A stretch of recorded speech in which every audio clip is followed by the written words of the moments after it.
Olá a todos e todas, eu sou Patrícia Tempsky, estou aqui para conversar com Pedro Haddad Martins, que é doutor em Pedagogia do Teatro pela Escola de Comunicação e Artes da Universidade de São Paulo e professor do ensino de teatro na Unesp. Bem-vindo, Pedro. Obrigado, Paty.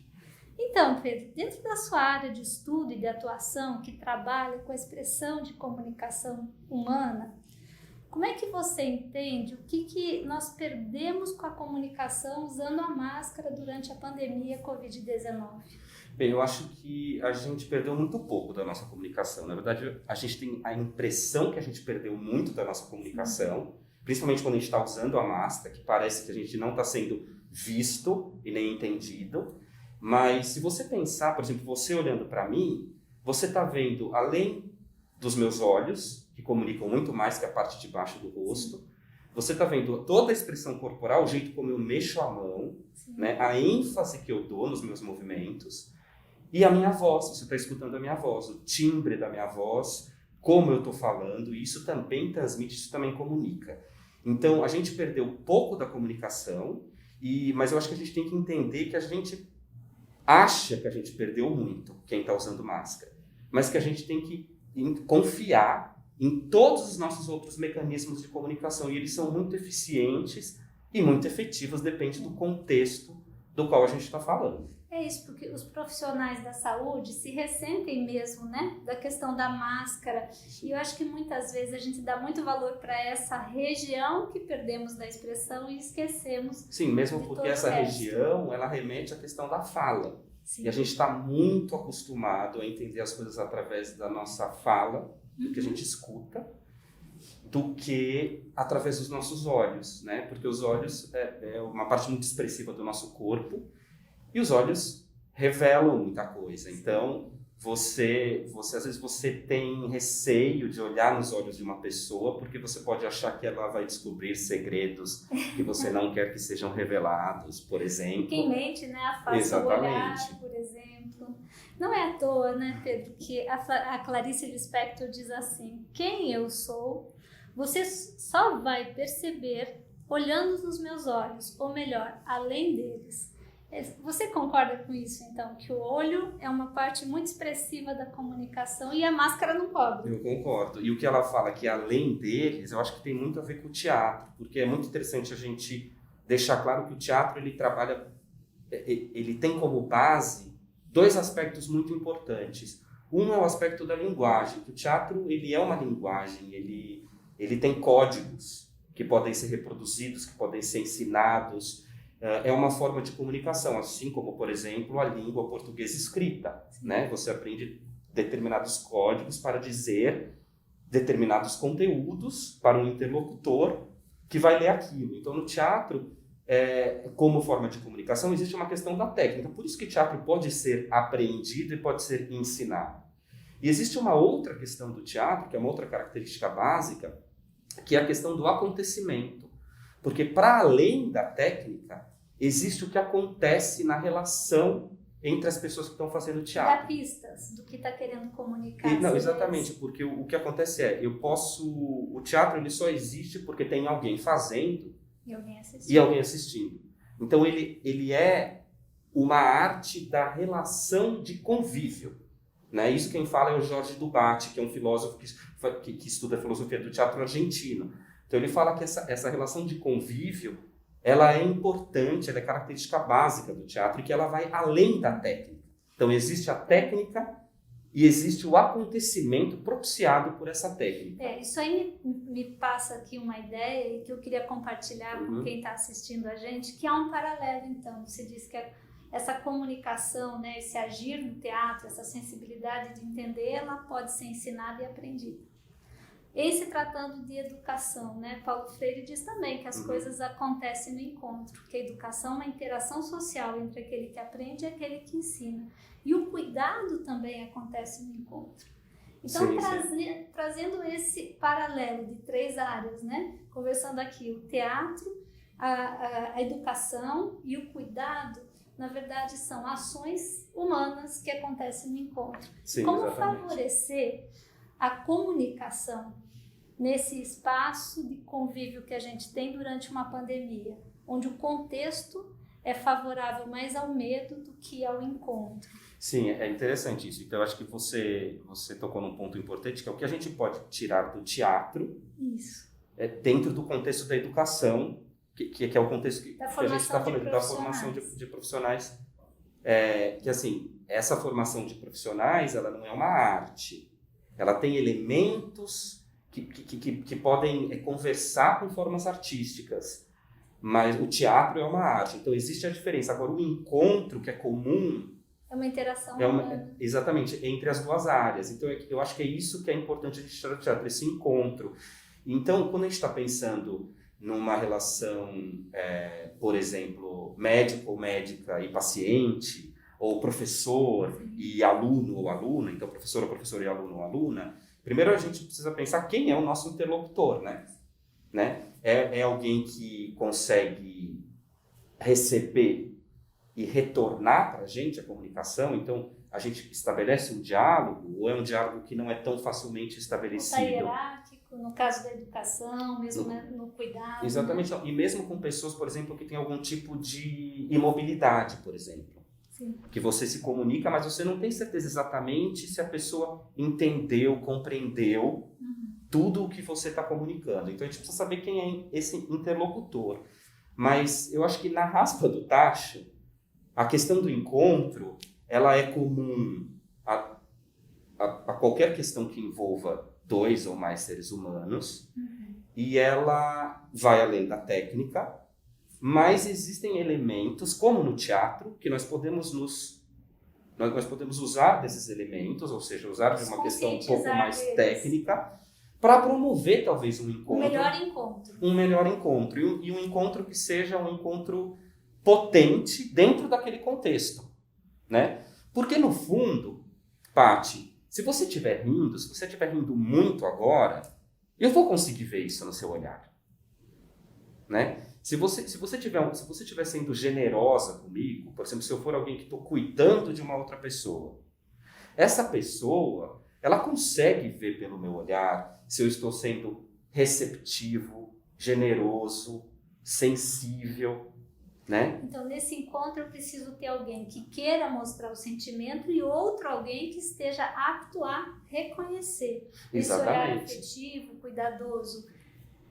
Porque também é uma questão cultural, Paty. Como é que por a gente exemplo, ensina isso que é uma questão cultural? Se você fosse de uma outra cultura, que eu não sei, a gente pode inventar uma cultura onde rir, na verdade, quer dizer que você está triste. Que pra gente seria impensável, né? Difícil. Bem difícil, mas isso é um extremo, só pra gente ter como exemplo. Que você estivesse rindo e no seu olhar você acha que você está transmitindo alegria, eu poderia estar achando que você está chorando. Então, primeiro a gente tem que saber que as pessoas precisam pertencer a uma mesma cultura, precisam entender um mesmo conjunto de signos que significam determinada emoção, porque as emoções internamente elas podem não ser culturais, se bem que tem gente que diz que qualquer emoção é cultural e social. E o jeito é uma construção, exatamente. E o jeito de expressar também é cultural, agora também a gente aprende desde pequenininho isso, né? Eu tô lembrando aqui de uma brincadeira de criança. Faz cara alegre, chora, faz bico, finge que tá com sono. A gente é ensinado desde pequeno a expressar esses sentimentos e também a lê-los, não é isso? E isso pode favorecer. Nessa hora que a gente tem metade da expressão. Exatamente, nessa hora que você está... Pode ser um exercício básico, mas coloca a máscara e vai para frente do espelho e vê o que você entende das suas próprias expressões. Porque são construções culturais, mas transmitem coisas que vão além dessas construções, que é a questão do encontro do acontecimento, da emoção. Exatamente. Então, isso é uma coisa muito simples. Se você coloca a máscara e vai para o espelho e começa a rir e faz uma cara mais assim, sisuda, sobrancelha também tem muita expressão, você consegue ver que alguém que está olhando também vai reconhecer isso. Então, usando disso, pensando sobre isso, se atentando a essa questão da expressividade do seu olhar, sabendo que é cultural, entendendo qual é o contexto, você pode sim usar isso a favor de um encontro. De um bom encontro. De um bom encontro. Seja na educação, no cuidado, no teatro. Exatamente, do encontro que eu poderia chamar de um encontro potente. É um encontro potente porque é um encontro que faz com que as duas pessoas tenham uma experiência real. É um acontecimento, não é só uma troca de informação. Quando a experiência é real, algo acontece dentro de você e te modifica. Então esse é um encontro. É isso que a gente sempre procura quando a gente faz teatro. Quando a gente faz educação também, tem Exatamente. Não, também, porque eu também sou professor, mas e é no isso que a gente... também. Exatamente. Um bom encontro. Porque a gente tem, potente. como professor, a gente tem inúmeras técnicas. Sim. Eu posso chegar, por exemplo, eu vou dar uma aula, eu posso planejar a aula, eu sei exatamente que exercício, no caso do teatro, que jogo que eu vou dar, que autor que eu vou usar como referência, ou que autora. Eu posso ter ela inteira na minha cabeça, mas às vezes o encontro não acontece. Às vezes a informação é passada, mas não acontece a experiência. Então é isso que a gente busca. Você sabe que a Bell Hooks é uma autora que eu gosto muito, educadora, ela segue também a teoria paulo freireana, e ela, quando ela sente que o encontro não aconteceu, ela fala para os alunos, hora de ir embora, a gente volta amanhã, porque tem que ser um bom encontro, todo encontro. Mas é legal também você pensar que... E quando o encontro, no sentido da presença, é inevitável? Por exemplo, quando você está numa situação em que você precisa encontrar aquela determinada pessoa fisicamente, todo dia, para fornecer algum tipo de ajuda ou para fazer algum tratamento. Então, esse encontro... Profissional para marcar. Profissional. Então, esse encontro poético, talvez ele não aconteça. Mas você tem que saber que você precisa estar disposta a receber. A ter esse encontro. A ter esse encontro. Exatamente. Ele pode não acontecer. Exatamente. E isso, voltando para a questão da máscara, é muito fácil de perceber com o olhar. O olhar, ele é muito forte, ele transmite muita coisa. A gente estava conversando até antes da entrevista, como a gente pode fazer um teste, vai ao supermercado, vai comprar alguma coisa, e quando você está em contato com a vendedora ou com o vendedor, experimenta olhar para essa pessoa no olho e ficar fixamente olhando para essa pessoa no olho. Ela vai começar a se sentir incomodada, com certeza. Ou ela vai falar alguma coisa, ou ela vai... Porque é uma parte muito expressiva. Né? Então a pessoa se sente invadida, desnudada, incomodada, e às vezes ela acha até que tem alguma coisa de errado. Por que você está olhando para mim? Tem alguma coisa de errado comigo? Então, e a pessoa tem que ter um certo feeling social, do quanto olhar, né? Saber o quanto que está na hora de não fixar tanto. Então, mas é isso que por acaso você falou, esse negócio do feeling social, que você vai começando a perceber. Como professora, por exemplo, quando é que esse seu olhar está mais propenso a receber. Eu li outro dia que tem estudos que mostram que o que é adequado é por volta de 3 segundos e meio. Então, se olha uma pessoa, 1, 2... Daqui a pouco já começa a ficar meio desconfortável manter o olhar fixo, né? Eu não sei se você já foi assistir alguma peça de teatro, que você já foi assistir teatro, sim, mas alguma específica que o ator para e olha para você. E só para você, como se ele estivesse fazendo aquilo tudo para você. Nossa, não, nunca tive essa emoção, mas deve ser potente. Sim, exatamente, porque você se sente privilegiado, porque aquele olhar, que a gente pode falar aquela frase clichê que é a janela da alma, mas enfim, pode não ser a janela da alma, mas é muito expressivo. E aquele ator escolheu fazer aquilo para você naquele momento.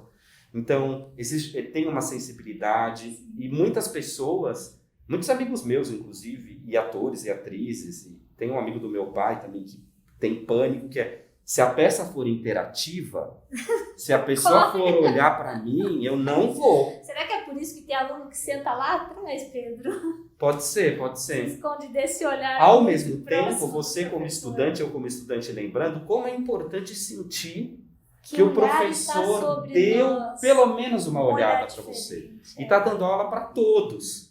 E não só para uma pessoa. Isso é muito singular, né? Essa coisa, o quanto a gente tem de expressão nessa região. Isso, de certa forma, nos conforta. Você falou do exercício de olhar no espelho, né? Eu acho que outro exercício seria o exercício da empatia, de olhar o outro com mais atenção para o que é possível ver, porque os nossos pacientes às vezes também, né, podem estar nos esperando com máscara, dependendo do caso, enfim.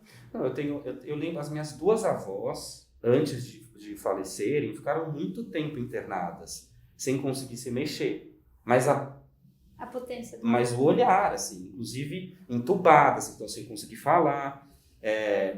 E assim, uma relação que eu criei a vida inteira, além de toda uma questão social, fez com que eu entendesse o que estava se passando lá. Não exatamente o que estava se passando. Ou se aproximasse mas aquilo, o olhar delas, para mim, deixava a certeza que alguma coisa estava acontecendo, que alguma coisa estava sendo escutada, ou sentida, ou compartilhada, mesmo sem a fala, mesmo sem o toque. Então, assim, mais do que a questão da linguagem teatral, é bem radical, eu acho que é bem radical a questão do olhar como expressão, pela minha própria experiência, pelos acontecimentos que se passaram comigo, pelas coisas que mudaram, pela experiência, por exemplo, que eu tive com essas minhas 2 avós, que daí eu entendi realmente como é possível se comunicar através do olhar. Sim. Mas a gente pode também virar, assim, começar uma coisa completamente técnica. Então, como existia no final do século XIX, começo do século XX, e muito mais, e antes disso, existe teatro, alguns tipos de teatro que são muito calcados na técnica. Então, questões ligadas à mímica corporal, questões ligadas à comédia dell'arte, que é italiano, que daí vai para o Renascimento, que estabelecem algumas posturas e expressões que significam determinada coisa. Então, existem, inclusive, livros com isso, de um teatro um pouco mais tradicional, um pouco mais feito de uma maneira um pouco mais antiga, talvez. É um teatro que ele não é muito feito hoje. Mas, por exemplo, o circo-teatro, por exemplo, que tem bastante coisa feita no Brasil uns anos atrás. Então, tem assim, se você está triste, você faz uma postura assim. Se você está aflito, você faz uma postura assim. Então, assim, quais são as posturas que vão comunicar exatamente, assustado? Assim. Inclusive, tem desenhos disso. Mas já fico muito interessado. Inclusive, tem desenhos disso. Então, é um teatro que... Porque hoje existe uma corrente que fala que, na verdade, a expressão ela está a serviço de algo que está se passando dentro de você. Então, existem teatros que vão um pouco mais pela forma exterior, e existem teatros que vão um pouco mais pela expressão a partir do que está acontecendo ou do que você está projetando, você está pensando, só que dentro. E daí isso adquire uma expressividade que vai ser um jeito de um jeito, um dia de um jeito, outro dia do outro, e não existe exatamente uma técnica para você representar uma tristeza. Você se coloca no lugar da tristeza e aquilo naturalmente vai transparecer no seu corpo. Olha que interessante, no seu corpo, não é na sua palavra, é em tudo. Então, talvez daí que você diz que a máscara não nos priva do maior da comunicação para além do falar. Né? Sim, e precisa entender também que voz também é corpo. Uau! Voz também é corpo. Voz parece uma corpo. Coisa abstrata. Não, mas você treina. No teatro você treina a voz como você treina o seu corpo. Você exercita, exatamente. Você exercita a sua voz e é um mecanismo tão potente de comunicação quanto o seu corpo. As coisas não estão separadas, né?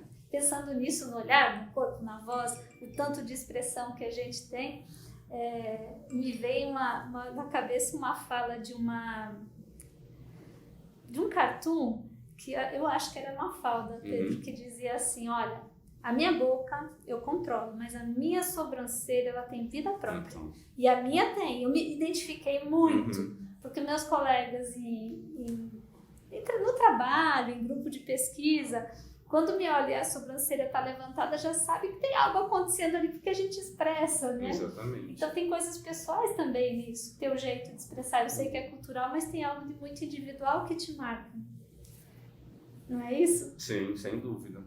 Enfim, eu estou aqui pensando em tudo que a gente discute, tentando, nesses paralelos, trazer para a minha própria atuação como professora, como médica, e pensando em quem está nos vendo, que são pessoas que estão lá na ponta atendendo os pacientes internados com a Covid-19, né? E aí eu fico imaginando que todos esses exercícios que você está nos propondo, eles são um convite para a gente refletir sobre a nossa forma de comunicar e as tantas potências para além da fala, para além desse espaço que está coberto, né? Sim. Sim, eu acho que é um trabalho assim louvável, o trabalho desses profissionais e dessas profissionais, e que existe uma tranquilidade em lidar com essa situação dentro de uma dificuldade extrema, né, que eu acho invejável.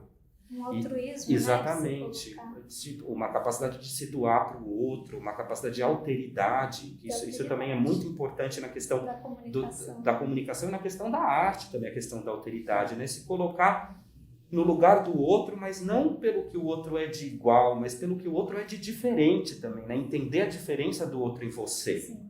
Isso é muito difícil e é muito louvável. Então, assim, claro, exatamente. Diário, né? Então, é claro que as pessoas não são iguais, mas você saber que você está com uma pessoa que não é exatamente você, mas por que ela não é você? Esse encontro é tão mais potente. Justamente por isso, é muito legal. E essa questão da sensibilidade, então, assim, esse olhar, e pelo menos eu, assim, eu digo daí por uma experiência completamente própria, desprovida de qualquer questão técnica que eu já tenho estudado, que eu sei quando uma pessoa está me olhando de uma maneira generosa. Sim. Né? Quando o olhar ele é generoso, que é um olhar que eu não me sinto desnudado, eu não me sinto invadido, na verdade eu me sinto convidado, eu me sinto abraçado, eu me sinto convidado a olhar de volta. Seguro. Exatamente. Eu estava torcendo para que você trouxesse essa questão, que como ele disse, a gente conversou um pouco antes, aliás faz alguns dias, né, Pedro, que a gente vem conversando sobre como abordar essa questão e como de uma forma transdisciplinar trazer a arte, essa ideia de comunicação outra para além da palavra, para a educação e para o cuidado na saúde. Eu estava torcendo que você trouxesse isso, porque eu perguntei para Pedro, como é que a gente pode ensinar os nossos alunos ou treinar os nossos colegas também essa habilidade de perceber o olhar do outro e entender essa expressão, né? E aí Pedro falou isso para mim, ela falou assim, você sabe quando alguém está te olhando com carinho, com generosidade, com afeição. E esse eu acho que é o ponto mais importante para a gente que está lá na ponta atendendo os nossos pacientes ou que está dedicando na área do ensino, enfim. E aí eu fiquei pensando, Pedro, que de fato a gente sabe quando o olhar que pousa sobre nós é um olhar amoroso, é um olhar de afeto, é um olhar de disposição a ajudar. E eu espero que seja esse o olhar que, enfim, a gente esteja experimentando nesses tempos tão difíceis. Sim, eu acho que a gente está experimentando, sim. Muita coisa boa. Sim. Temos aí um momento super difícil que eu falo para todo mundo, vai marcar a história de vida de cada um de nós, com certeza. Vai fazer de nós profissionais diferentes, pessoas diferentes. Vai marcar toda uma geração com cicatrizes maiores ou menores, dependendo da sua história, do que você vivenciar e, infelizmente, perdendo muitas pessoas queridas, né? Mas é um momento da gente repensar até isso, a nossa comunicação, não é, Pedro? Sim. E se você pensar que, assim, parece restritivo... O uso da máscara, mas não necessariamente, porque... eu estou falando a partir da questão da expressão, né? Quando você tem menos recursos, você consegue explorar esses recursos muito mais profundamente. Então, não temos mais a boca. Temos todo o resto. Não conseguimos mais ver a boca, mas estamos vendo melhor o nariz, porque a máscara, inclusive, enquadra, né, o olhar. É né? verdade, eu não tinha pensado nisso. Isso, enquadra o olhar. Então, assim, existem máscaras teatrais, enfim, que fazem com que enquadre o olhar. O próprio nariz de palhaço, ele faz com que o olhar, o seu olhar que está olhando para mim, vá para cá. E isso faz com que o olhar seja realçado. Então, também existe técnica para realçar o olhar. Entendeu? E a máscara, no fundo, em vez de estar atrapalhando, está ajudando outras habilidades. Está realçando o olhar, exatamente. Está realçando o seu olhar. Nossa, quantas ideias, Pedro, e como essas áreas todas convergem, né? Sim. Que é a área da interlocução, da relação humana. Que é a questão da comunicação, né? Porque se a gente for falar da comunicação de um jeito um pouco mais técnico, a gente vai cair numa questão semiótica, né? De signo, de significado, de recepção, de comunicação. Outra área do saber. Exatamente. Uma área que ela é importante, porque a gente precisa saber a questão do signo, quais são os signos que vão ser compreendidos, mas ela está a serviço de uma coisa que é muito mais importante, que é a questão da relação entre as pessoas, né? Do convívio, como eu falei no começo. Que eu acho que é isso que o teatro talvez possa trazer um pouco. Por exemplo, ser médico é ser artista? Não exatamente. Mas tem gente que diz que medicina é arte. Então, mas é arte no sentido do ofício. Sim. Né?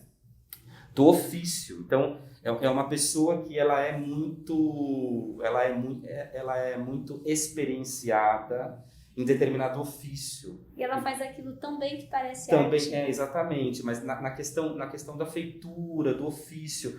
Mas não é uma forma de arte, porque é um outro campo de conhecimento. Certo. Mas os saberes dos campos de conhecimento, eles são convergentes, eles estão aí dentro de um determinado saber, dentro de vários campos de conhecimento. Então, eu acho que depois dessa nossa conversa aqui, o que parece que ficou claro e que o teatro pode trazer é a questão de que, sim, existe uma técnica, mas ela está a serviço da relação entre as pessoas. E essa técnica está subordinada a uma cultura, exatamente, a uma história pessoal e uma sensibilidade. E o desejo. O desejo, exatamente. E, na verdade, o artista, quando eu, por exemplo, estou atuando e eu acho que eu fiz legal o trabalho, é quando o meu trabalho extrapola a técnica. Ah, olha só. Né? E causa alguma mudança significativa a partir daquela relação de convívio que existiu. Né? Mesmo que seja uma micro mudança, um pensamento que surgiu de quem está assistindo, alguma coisa que foi posta em dúvida. Já não sai o mesmo. Já não sai o mesmo. Mas tem teóricos que dizem que você nunca sai o mesmo, mesmo se você quiser negar o encontro. Sim. Isso já é uma modificação. A própria negação já é uma modificação que aconteceu em você. É o que a gente daí eu vou falar uma coisa meio deleuziana, mais da filosofia, mas o que a gente busca, na verdade, são encontros felizes. Encontros felizes. Que é o que você chama de encontro potente. Que é o que eu falei de encontro potente, exatamente. Muita coisa dessa área para a gente continuar discutindo. Eu acho que quem está assistindo, talvez depois dessa conversa, fique com dúvidas. E aí eu coloco até a abertura da gente poder continuar conversando, que vocês escrevam as dúvidas e a gente pode voltar a falar sobre esses aspectos que unem, então, a arte do teatro e a técnica do teatro com a arte da comunicação e a técnica da comunicação, da educação e do cuidado na saúde. Acho que fica para quem está aí do outro lado, Pedro, o desafio de treinar o olhar, né? Essa coisa do desafio eu aprendi com um colega meu, o Ademir, que toda a primeira aula de teatro, ele fala isso para os alunos. Vocês têm uma lição de casa. Qual é a lição de casa que a você vai dar para eles? A lição de casa é você escolher pelo menos 3 pessoas que você não conhece e olhar para elas no olho. Pode ser no supermercado, pode ser no seu condomínio, pode ser na rua. Seu paciente. E ver o que acontece. Qual é a reação dessas pessoas? Como você se sente olhando elas no olho? E depois, na segunda aula, os alunos e as alunas relatam isso e começa uma discussão sobre a importância do olhar, o que o olhar revela, por que as pessoas se sentem incomodadas. Algumas pessoas, tem relatos de alunos que as pessoas, às vezes as pessoas acham que você está dando em cima delas, que você tem algum interesse, que você quer beijar, porque também parece, né? Porque também é um todo, né? Não é só o olhar, né? Mas muitas se sentem incomodadas e daí começa essa discussão de as pessoas realmente percebem, porque às vezes você não percebe.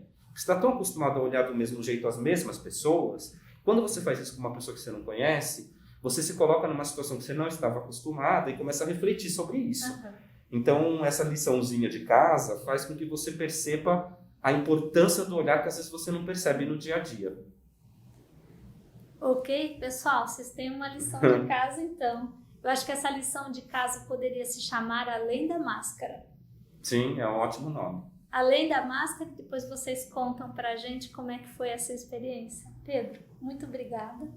Foi uma alegria estar aqui com você. Eu queria expressar de fala e de olhar a minha gratidão e o meu reconhecimento pela pessoa e pelo profissional incrível que você é. Muito obrigada. Obrigado, Paty. Valeu. Foi um prazer, viu? Muito obrigado.